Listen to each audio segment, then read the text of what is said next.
Yeah, I had an addiction for 17 years, and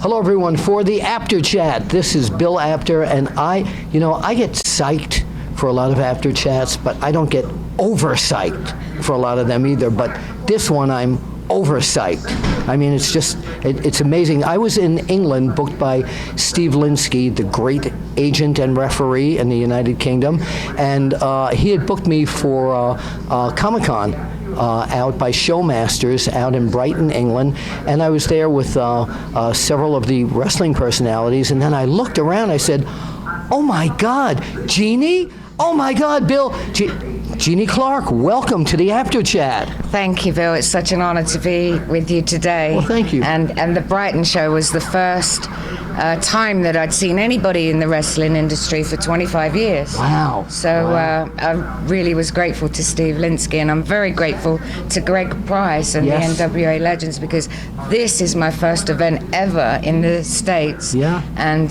what a great place to have your first event here in Charlotte. Well, Greg Price is amazing because I don't know how he does this. Every year he puts on these incredible events, and the fans just come from all over the world to see it. And this year we got you in the mix. So who are some of the people, you've been away from the business for 25 years, who are some of the people that you reunited with this time who you haven't seen in such a long time?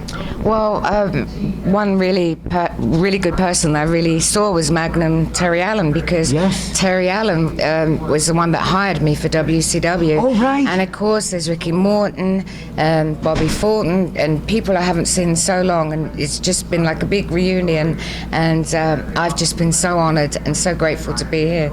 It's been wonderful, all the way from London, and totally worth every minute that I've been here. Yeah, and you brought your daughter Cassidy here with you as well, didn't you? Yeah, Cassidy. she's having a great time. I've seen her. She's having a great time. Yes, Yeah. yes. So, now I remember so many times coming down to the World Class Championship Wrestling area and photographing you and Steve Austin when he was stunning instead of Stone Cold, right. of course. But I want to thank you publicly for both of you posing to me. You were just a natural for the camera. Yeah, I can remember those days really well with his stunning Steve Austin and Buddy Myers, I think. Right, I was just going to mention, you read my mind. He was our Doing photographer. our first pictures. He looked like Kenny Rogers. He did, yeah. And it was just wonderful that we got a chance to have those pictures back then. And I remember Steve being a rookie. He won Rookie of the Year, I think. Yes, in Pro Wrestling Illustrated. Yeah, When I was there. and He had that blonde hair. long blonde hair, yeah, way before. And you the did show. too. Yeah, I did. Yeah, It's yeah. kind of, thinned out a bit, like. So wait, I'm going to ask you the question that that I've heard the rumors of, etc., and now maybe you can tell the fans. And she's got a great new book out we're going to be talking about. But you're the person who came up with the nickname Stone Cold, aren't you? Yeah, actually, Steve came up with the concept because he saw a show on the TV about. It was a documentary about a guy called the Iceman. Okay. And Steve goes, I want a character just like that.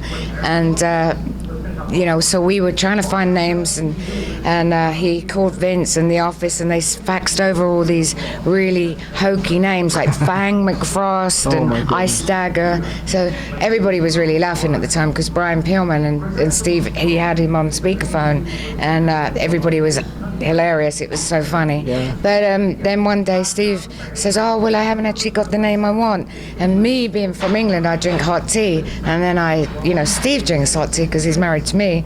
And I said, drink your tea before it gets stone cold. And there's your name, Stone Cold. But yeah, That was a great name, and wasn't just it? stuck. So you've been in away from the business for 25 years, and I know a lot of that was due to substance abuse and problems that went on, and now you're totally back. You're here in the United States, and you look fantastic. Do you want to tell us a little bit about that part of your life?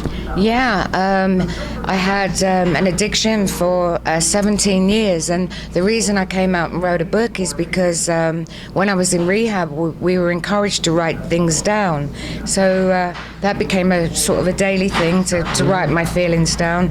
And eventually, I'd written so much, I thought it would be a good book because it could inspire people, because I had really bad addiction problems, and I wanted to hopefully let people know that I've recovered. I've been recovered 3 years. That's wonderful. And I applaud you for that. Thank you.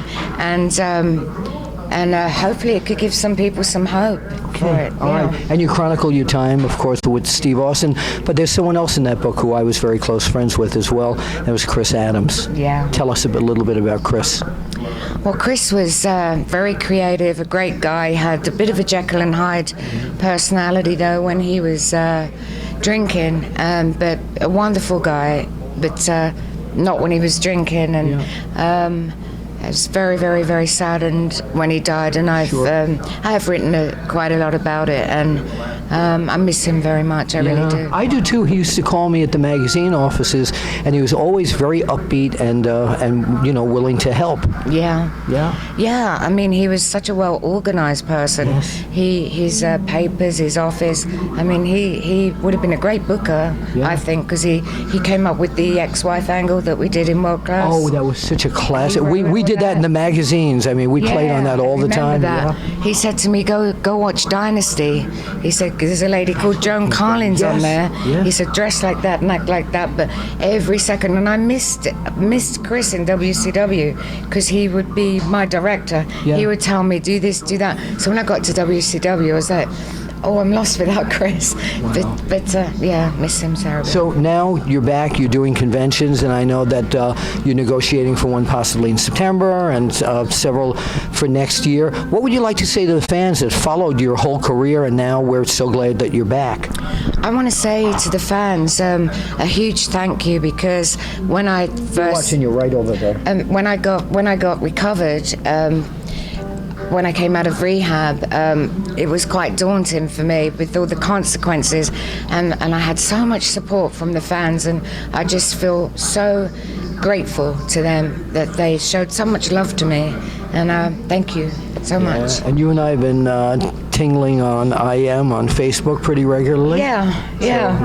Which is great that we're back to knowing each other again.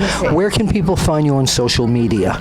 I'm on Facebook and I'm on Twitter. I'm Facebook at Jeanie Clarke or Jeanie Williams. With an E at the end of Clarke. With an E at the end of Clarke. And Jeanie Clarke. Jeanie Clarke. So, and it's, I like to interact with the fans. I like to message them, tell them how much I appreciate them. And who collaborated on the book with you? I had two co-writers, Bradley Craig. Yes, I met him in Brighton, actually. And Neil Cameron. Neil is the one I met. Yeah, and they both were fantastic, a huge support to me. Actually, I wouldn't have a book without them. So Neil and Bradley Craig, wonderful writers. If you're going to write a book, I'd recommend them. So the big question now is, where can they get your book? My book is available on Amazon.com or Amazon.co.uk. And tell them the name of the book. It's called Through the Shattered Glass. Yes, and by the way, you can actually see it throughout this entire interview. There's a picture of that.